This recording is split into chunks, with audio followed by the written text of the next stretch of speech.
கொண்டிருக்கிறார். நான் அதை திரும்ப திரும்ப சொல்லிக்கொண்டே இருக்கிறேன். கபம் உள்ளவர்கள் மாலையில் செய்ய வேண்டும், பித்த நோய் உள்ளவர்கள் காலையில் செய்ய வேண்டும், வாத நோய் உள்ளவர்கள் மதியம் செய்ய வேண்டும். 10,000 ஆண்டு வாழ்ந்த முனிவர் தன்னுடைய திருமந்திரத்தில் ஒரு சூத்திரத்தை சொல்கிறார். அஞ்சனம் போன்றுடல் ஐயிரு மந்தியில் வஞ்சக வாதமரும் மத்தியானத்தில் செஞ்சிரு காலையில் செய்திரில் பித்தரும் நஞ்சரச் சொன்னோம் நரைதிரை நாசமேங்கிறார். 3 வேளையும் ஆசனம் பண்ணிட்டீங்கன்னா நம்ம உடலில் என்ன நஞ்சு வந்து என்ன நோய் வந்தாலும் நீங்கிவிடும். இது தவிர வயோதிகத்தால் ஏற்படக்கூடிய தலையில் ஏற்படக்கூடிய நரை, தோலில் ஏற்படக்கூடிய சுருக்கமெல்லாம் போய்விடும் என்று சொல்கின்றார். அது உண்மை. ஆகவே இந்த மழை பனிக்காலங்களில் நீங்கள் காலையில் செய்ய வேண்டும், மாலையில் கண்டிப்பாக செய்ய வேண்டும். இரவில் படுக்கப் போவதற்கு முன்னால் கூட இப்பொழுது நாங்கள் சொல்லிக் கொடுக்கக்கூடிய ஆசனங்களை ஒரு 4-5 முறை செய்துவிட்டால் இரவிலே நன்றாக தூங்கலாம். இந்த சளி தொல்லை உள்ளவர்களுக்கு ராத்திரி தூங்க முடியாது, இருமல் இருக்கும், விடிய விடிய இருமிக்கொண்டே இருப்பார்கள், சளி வந்து கொண்டே இருக்கும்.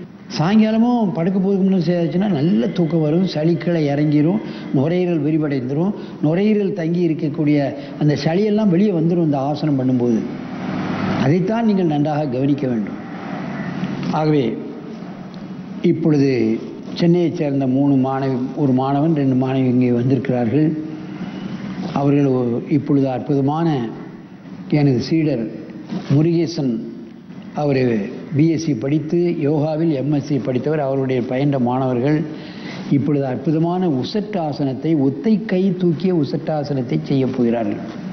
அதுதான் மிக முக்கியமான ஆசனம். இந்த அருமை சீடர்களே, நீங்கள் பத்மாசனத்தை கலைத்துவிட்டு வஜ்ராசனத்துக்கு வாருங்கள். அப்படியே மண்டியிட்டு எழுந்திருங்கள். பின்கால்களை அகலப்படுத்த வேண்டும், முன்கால்களையும் சற்று அகலப்படுத்துங்கள். முன்னும் பின்னும் கொஞ்சம் அகலமாகவே வைக்க வேண்டும். இப்பொழுது இடது கை கொண்டு இடது காலை பிடிக்க வேண்டும். இடுப்பை முன் தள்ளி இடது கை கொண்டு வலது கையை மேலே தூக்க வேண்டும். நன்றாக தலையை பின்னால் தொங்க போட வேண்டும். இதிலே நன்றாக மூச்சை இழுத்து விட வேண்டும். மூச்சை இழுத்து விடுங்கள். அப்பொழுதுதான் நுரையீரலில் உள்ள சளிகள் எல்லாம் கீழே இறங்கும். நல்ல இழுத்து விடுங்க. நல்ல மூச்சை இழுத்து விட்டுட்டு மெதுவாக அந்த முதல்ல தூக்கி இருக்க கையை கீழே இறக்குங்கள். அப்படியே நேராக வாருங்கள். அப்படியே உட்காருங்கள். வஜ்ராசனத்தில் உட்காருங்கள். அப்படியே முன்னால் குனியுங்கள். கையை பின்னால் கட்டிக்கொண்டு முன்னால் குனியுங்கள். மகாமுத்ரா, அதற்கு மாற்றாசனம் உடனே செய்துவிட வேண்டும். இப்பொழுது மெதுவாக எழுந்திருங்கள்.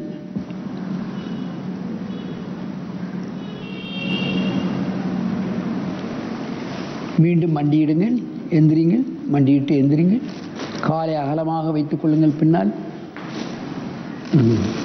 இப்பொழுது வலது கையை குதிக்காலில் வைத்துவிட்டு இடது கையை மேலே தூக்க வேண்டும். மெதுவாக வலது கையை காலில் வையுங்கள். நன்றாக தலையை பின்னால் போட்டு கையை வைத்துங்கள். வலது கையை தூக்கி நன்றாக மூச்சை இழுக்க வேண்டும். நன்றாக மூச்சை இழுங்க. நல்ல மூச்சு எடுக்கணும்.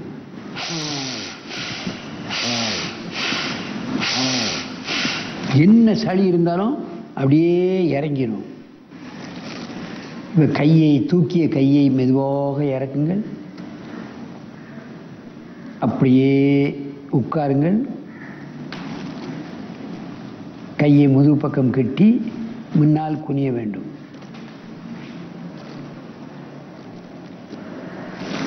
மெதுவாக எழுந்திருங்கள்.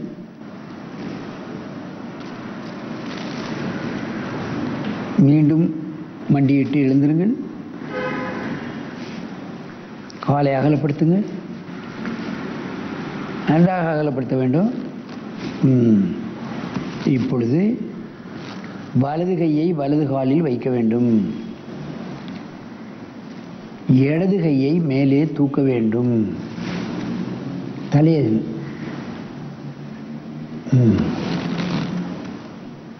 நன்றாக மூச்சை இழுங்கள். மெதுவாக இறக்குங்கள். அப்படியே மெதுவாக உட்காருங்க. முதுகுக்கு பின்னால் கையை கட்டிக்கொண்டு முன்னால் குனியுங்கள்.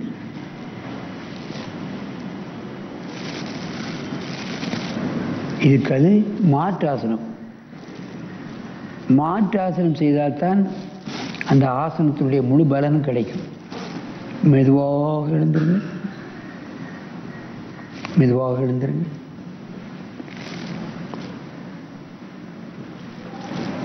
மண்டியிட்டு நில்லுங்கள். காலை அகலமாக வைத்துக் கொள்ளுங்கள். முன்னாலே அகலமாக வைக்கணும், பின்னாலே அகலமாக வைக்கணும். இப்பொழுது இடது கையை இடது காலை பிடிக்க வேண்டும். வலது கையை தூக்க வேண்டும். நன்றாக மூச்சை இழுங்கள். தலையை தொங்க போட்டுவிட்டு நன்றாக மூச்சை இழுத்தால் நுரையீரல் நன்றாக விரிவடையும். அதிலே தங்கியிருக்கின்ற சளிகள் இறங்கிவிடும். ஆகவே சளித்தொல்லை என்பது இரவிலே படுக்கும் பொழுது நமக்கு ஏற்படாது. பிராங்கடிஸ், ஈஸ்னோஃபோலியோ, மூக்கடைப்பு இவைகளெல்லாம் நைட்டில் தான் தொல்லைப்படுத்தும். மெதுவாக நேராக வாருங்கள். அப்படியே உட்காருங்கள். கையை பின்னால் கட்டிக்கொண்டு முன்னால் குனியுங்கள். கையை முதுகின் மீது வையுங்கள். ஒரு 20 எண்ணிக்கை முன்னால் குனிந்து இந்த மாற்று ஆசனத்தை நீங்கள் செய்ய வேண்டும். 15 நாள் தொடர்ச்சியாக இந்த உசட்டாசன மகாமுத்ரா செய்தாலே மூச்சோடு இணைந்து இந்த ஈஸ்னோஃபோலியா, மூக்கடைப்பு, பிராங்கடிஸ் எல்லாம் இப்பொழுது ஏற்பட்டிருக்கின்ற மழை காலங்களில் உங்களுக்கு குழந்தைகளாகட்டும் பெரியவர்களாகட்டும் உங்களுக்கு வராது.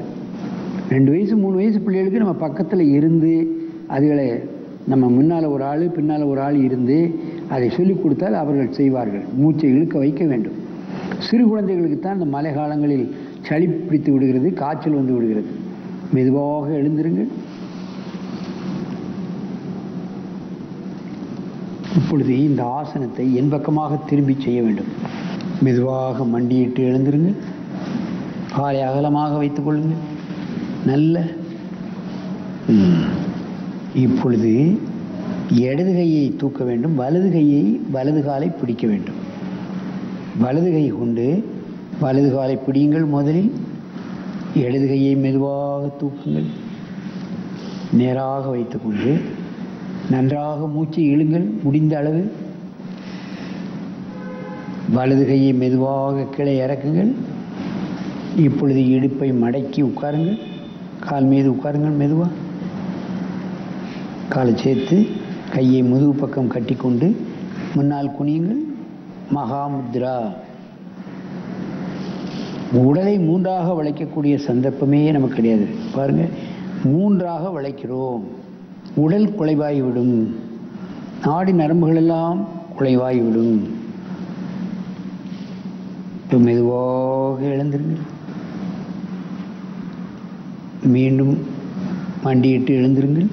காலை அகலப்படுத்துங்கள். பின்னாலேயும் முட்டியும் அகலப்படுத்தணும், காலையும் அகலப்படுத்தணும். நீ நல்ல அகலப்படுத்தலை. இப்பொழுது என்ன செய்ய வேண்டும்? இடது கையை கொண்டு இடது காலை பிடிக்க வேண்டும்.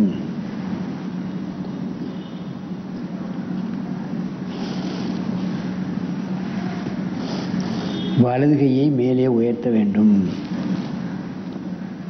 நன்றாக மூச்சு இழுங்கள்.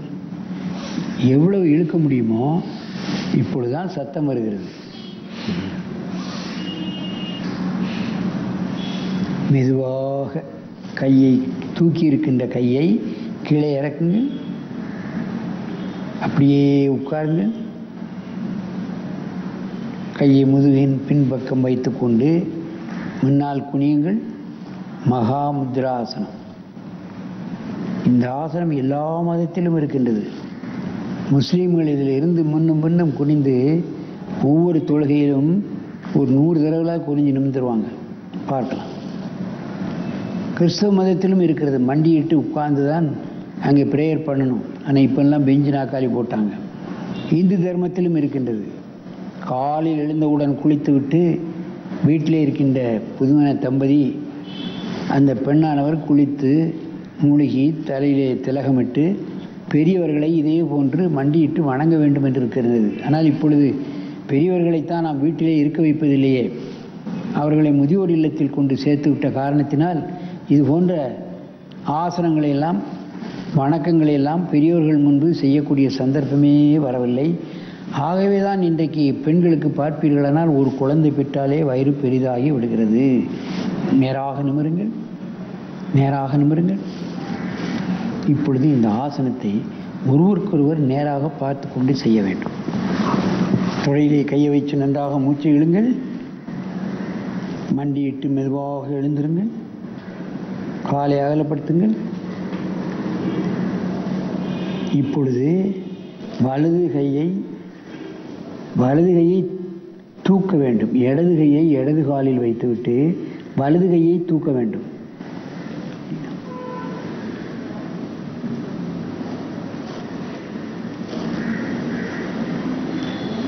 கையை உயர்த்துங்கள், வலது கையை உயர்த்துங்கள். தலையை நன்றாக தொங்க போடணும். நல்ல மூச்சுளே.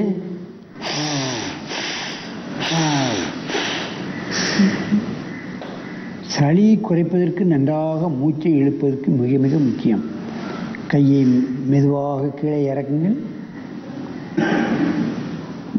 அப்படியே மெதுவாக காலை மடக்கி உட்காருங்க. கையை பின்னால் கட்டிக்கொண்டு முன்னால் குனியுங்கள்.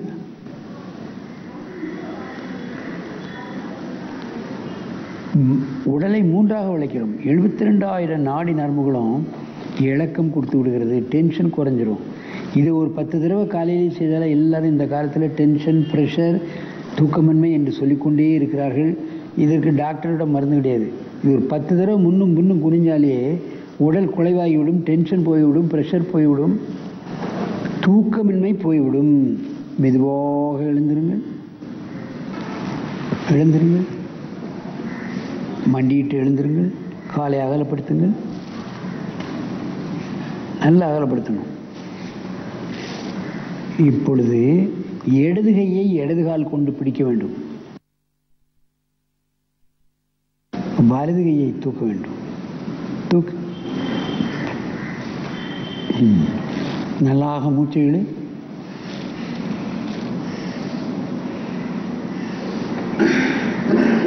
நல்ல மூச்சு இழுக்கணும். மெதுவாக கையை கீழே இறக்குங்கள். அப்படியே உட்காருங்கள் மண்டியிட்டு.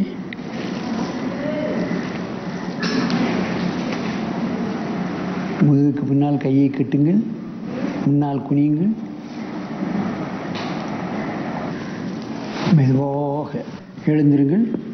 தொடையிலே கையை முன்னால் வைத்து நன்றாக மூச்சை இழுக்குங்கள்.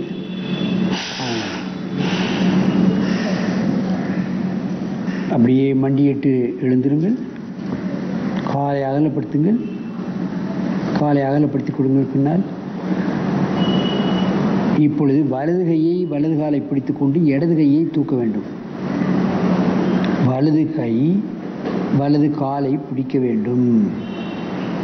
இடது கை மேலே தூக்க வேண்டும். நன்றாக மூச்சை இழுங்கள்.